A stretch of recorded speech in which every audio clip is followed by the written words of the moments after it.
Genesis, chapter 50. Last chapter of the book of Genesis. Joseph fell on his father, wept over him, and kissed him. Then he ordered the physicians who were in his service to embalm his father Israel. And they embalmed him. It took them a full 40 days, as that was the time for the embalming. And the Egyptians mourned his death 70 days. After the days of mourning were over, Joseph said to Pharaoh's court, "If I can count on your kindness, speak to Pharaoh on my behalf. My father made me swear this oath to him, I am on the verge of death, bury me in the tomb that I prepared for myself in the land of Canaan. Now therefore ask him to let me go and bury my father, I'll be back soon." Pharaoh replied, "Go and bury your father as he made him swear." So Joseph left to bury his father.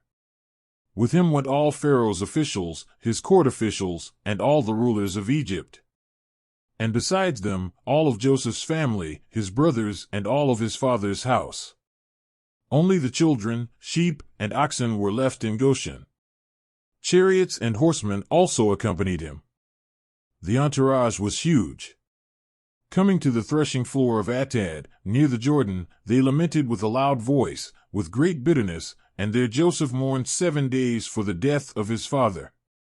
When the Canaanites who dwelt there saw that weeping on the threshing floor of Atad, they said, "The Egyptians are celebrating a solemn mourning ceremony." For this reason that place, near the Jordan, was called Abel Mizraim. So the sons of Jacob did as he had commanded them. They took him to the land of Canaan and buried him in the cave in the field of Machpelah, near Mamre, which Abraham had bought from Ephron the Hittite, to serve as a burial property for him, along with the field. After burying his father, Joseph returned to Egypt, with his brothers and all the others who had accompanied him. Seeing Joseph's brothers that their father had died, they said, "What if Joseph holds a grudge against us and decides to repay all the evil we have caused him?" So they sent word to Joseph, saying, "Before he died, your father commanded us. For us to tell you this, I ask you to forgive the errors and sins of your brothers who treated you so badly. Now therefore, forgive the sins of the servants of the God of your father." When Joseph received the message, he wept. Then his brothers came and fell down before him and said, "Here we are. We are your slaves." But Joseph said to them, "Do not be afraid. Would I be in God's place? You intended evil against me, but God meant it for good, so that today the lives of many might be preserved. Therefore, do not be afraid. I will provide for you and your children." And so he reassured them and spoke to them kindly. Joseph remained in Egypt, with all his father's family. He lived 110 years. And saw the third generation of the children of Ephraim.